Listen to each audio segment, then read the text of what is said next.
So somebody said to me recently, a brand new client came on and said, I just don't understand money. And this is a very successful, very well-known chiropractor. In fact, he has hundreds of clients of his own, but he came to me for coaching for this next year because he hasn't economically done well, even though the practice is solid. His consulting is solid, amazing guy, puts on some really big seminars. Just the money isn't there. So we're teaching about money. I thought that was interesting. He said, I don't understand money. And that's probably true of most people. I always point out the fact that I was very fortunate that all my mentors who were out there seeing all this volume, and they've been at chiropractic 10, 20, 30 years, and they seem old to me at the time when I got out of school or when I was still in chiropractic college. They probably weren't old. They're probably younger than I am right now. But I looked at these guys as being decades into their careers. And when I came to them to learn about volume and saving lives and staff and running a practice, they said, the first thing you need to do is get to this conference that used to go on back in the day about money. You need to learn about money before you learn anything else. And thankfully, I came along at that perfect time where that conference was cranking. The speaker, Greg Stanley, would travel around and speak at different chiropractic events at the time. He doesn't do that, unfortunately, anymore. And so I started off my career understanding what to do with the dollars that came in, what the goals were. Also, Dr. Sid Williams, who is, our big DE leader and one of our profession's icons, who I got a chance to, in his heyday, be able to sit at his feet. He said, here's the target, that when you get out of school, within 8 years, you're debt-free with $1 million in the bank. So between Greg Stanley helping me understand money, teaching me about money, Sid Williams setting at least some goal that we could be aimed at, we got off on the right foot. But I've learned that's really, really rare. So I want to cover something today about the velocity of money. So my consulting program is called Velocity Consulting and Coaching. And the reason we call it consulting and coaching, by the way, is I've got several coaching certifications, which is very different than consulting. So coaching is different than mentoring, it's different than therapy, and it's different than consulting. These are different categories of interaction. So consulting is when we're teaching you, like we'll do today, teaching you about steps you should take related to, in this case, money, or it could have been about new patients or hiring staff or process, procedure. These are all consulting things, not coaching things. Coaching is really the concept of pulling the greatness out of somebody. Coaching is a series of powerful questions that you ask to help lead somebody from where they are right now to where they want to be, and even beyond to where they were born to be. So I like to do coaching and I like to do consulting, but they are kind of different, probably more important to me than it is to you. So we're going to be consulting today on the velocity of money. And I like the term velocity, like I said, which is why I named my consulting group after that. And so with velocity of money, it's obviously the speed at which money is moving is critically important to the economy overall. And then we're going to relegate it down to what that means for you and your personal finances. So first of all, the term velocity of money is a term in the economy. Economists use this term, and it's measured by the rate at which money is exchanged in any economy, in any society. So there's a whole idea of looking at the GDP and how the money supply moves through the GDP. So there's this formula that shows the rate at which 1 unit of money supply currency is being transacted for goods and services in that economy. So a dollar comes in, how quickly are people using it to buy goods and services? And that speed of money has a lot to do with the health of any particular economy. So the velocity of money is typically higher in expanding economies and lower in contracting economies. So as we're evaluating how the economy is doing, is that money moving through quickly? Person earns it and buys something with it, or is that going slowly because that economy is getting worse? So that's what it means on a grand scale. We're evaluating entire world economies. So what does this mean to you as an individual? And this is stuff I've made up. Relative to the term velocity of money, that just how do I take that and now make that apply to you so you can better understand money. So I want to walk through 4 layers. That's the takeaway from today. There's 4 layers. How many? To use Roberto Monaco's thing. That's right. You should have said 4 back to me. I can't hear you. We're in a webinar. So we're looking at 4 steps. So the first one is you've got to create the money machine. And a lot of people miss this. You know, when I started in chiropractic, I just wanted to save lives. And I wanted to get to a certain volume based on my mentors and the volume that they were doing. And of course, for me, I always want to exceed them. So when Sid Williams says, out of debt in 8 years with $1 million in the bank, I'm like, okay, I want to do it in 4. And I ended up doing it in about 6. But I wanted to beat the record. I don't want to hear if it's 8 for everybody else. I got to do better than that. So, so for all of these things with volume, okay, if people are seeing 1,000 a week, a couple of guys out there with 2,000, I want to do the 2,000. So that's all I was interested in, saving lives on a large scale. I didn't think about the money. So the first thing you have to think about with your practice is it's a money machine, but the only part of the money it's producing that really matters to you is the profit.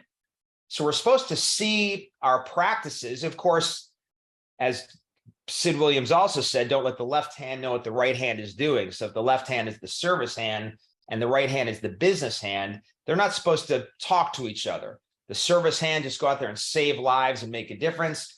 But that business hand should be operating through the lenses of a P&L. Everything is a profit-based decision. So when somebody says, should I hire staff? I immediately say, well, we have to make sure the impact to the P&L is positive and not negative. And this usually blows the mind of the client I'm talking about because they're just thinking, I have some jobs to do and my other staff is stressed. Can't I just hire somebody? I'm like, well, what's the impact to the P&L? In fact, there's a number that economists and business leaders associate to any staff that whatever their salary is, they have to produce 3 times their salary as far as the impact on the P&L. And that would give us a positive P&L on that person. So if I have 5 staff, I look at them in terms of 5 P&Ls. Do all 5 of them have a positive impact? Either A, if they don't, I need to change my business structure and what I have everybody doing, or B, I got to fire some folks because they're not producing. So really, we don't in our smaller businesses have what we would call a whole lot of cheese stuffers. So at Taco Bell, there are people that make $8 an hour and just put the cheese in the taco, and they're not making a positive impact on the organization. They don't have a positive P&L. They just stuck the cheese in the taco, and the company sort of runs itself from there. Unfortunately, people line up and eat Taco Bell all day long. Apparently, I've never been there. I wouldn't know. But in our clinics, we can't afford a cheese stuffer.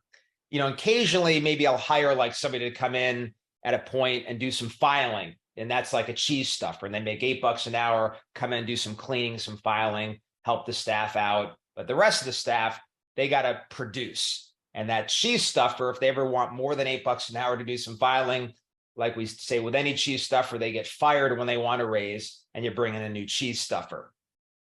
So we got to think, number one, when we're talking about the money machine, it's all about operating through the lenses of a P&L. Are the decisions we're making causing profit? Because that profit is what we need to produce out of the money machine, because now we've got cash flow. We've got money we can look at to move down through the other 3 parts, these 4 steps, move that money through to come out on the other side to where it gets, as Sid Williams said, it ends up in the bank towards that $1 million. Now, in the bank isn't in the Bank of America or City National or wherever you do your banking. It's where it's been put into something that's your future. It's now put away where it's now replicating itself. It's producing more money because it's making interest day upon day, year upon year. So we'll get to that part into the future. So we talk about protect the future. So number 2, number 1, money machine. Number 2, protect the future. So we have to be thinking about the fact that that as we look at how much we spend in our homes and our businesses, and what's left over, so that we can invest.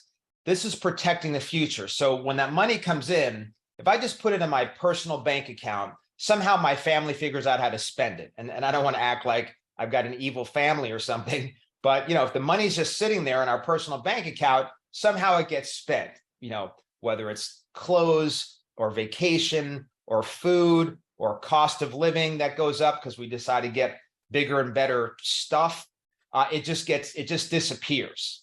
So when we talk about protecting the future, I have felt like for a quarter century now, I am battling myself, my wife, and my kids, and just life itself to protect the future, to say this chunk, this percent, this dollar amount is going to come out of the money machine every single month and go into savings.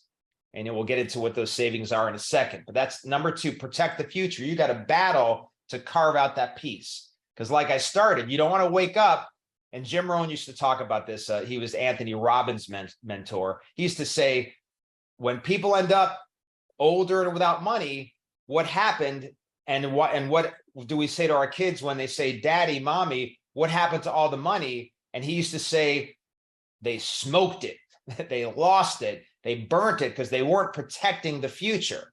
We weren't making sure to carve out that piece that goes into the future so that you are accumulating wealth and you're headed towards prosperity, and that you're getting to this auspicious future that you deserve from all the hard work, because you smoked it. You didn't protect your future. So number two, protect the future.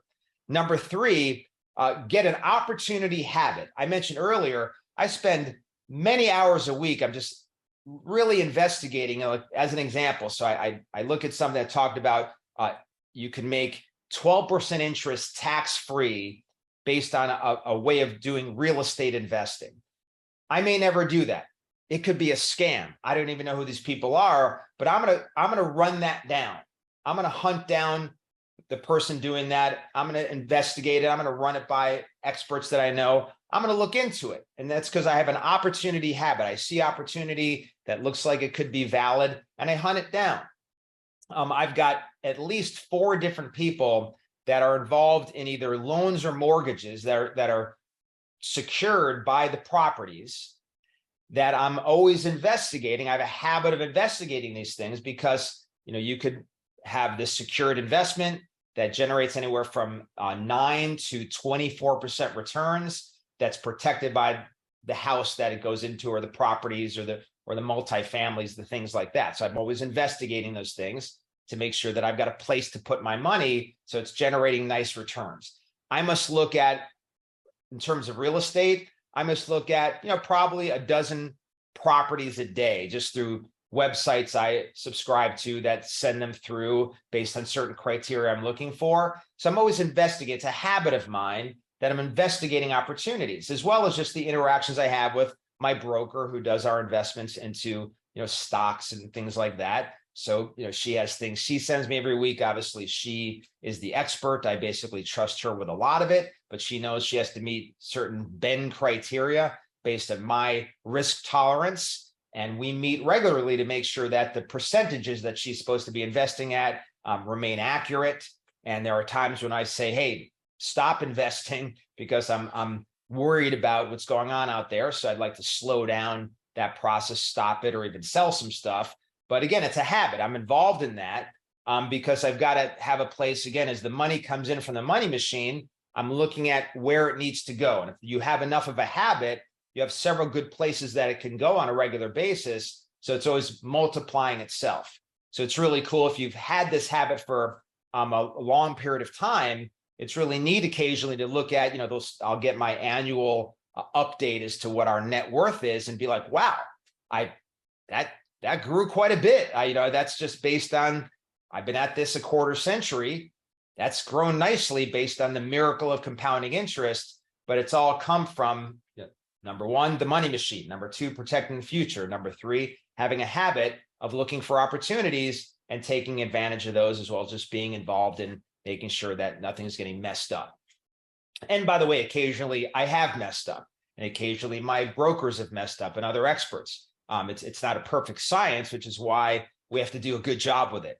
And finally, number four, the velocity of money. So, all this has to happen quickly because, as you've heard and we've seen over and over again, it's been proven through all kinds of math, science, and statistics, that the quicker the money goes in and begins to multiply, the faster you become wealthy, the faster you become affluent and a multimillionaire. And the slower the velocity, just like as we're evaluating the overall GDP, the overall economy of any nation, the slower this velocity moves, the slower the money moves, the more your personal economy contracts. So faster velocity, that's an expanding personal economy. Slower velocity, that's a contracting or poorer personal economy. So we want to move it quickly. So every month I'm looking, okay, I've protected my future. I've lined up the investments, moved it into there.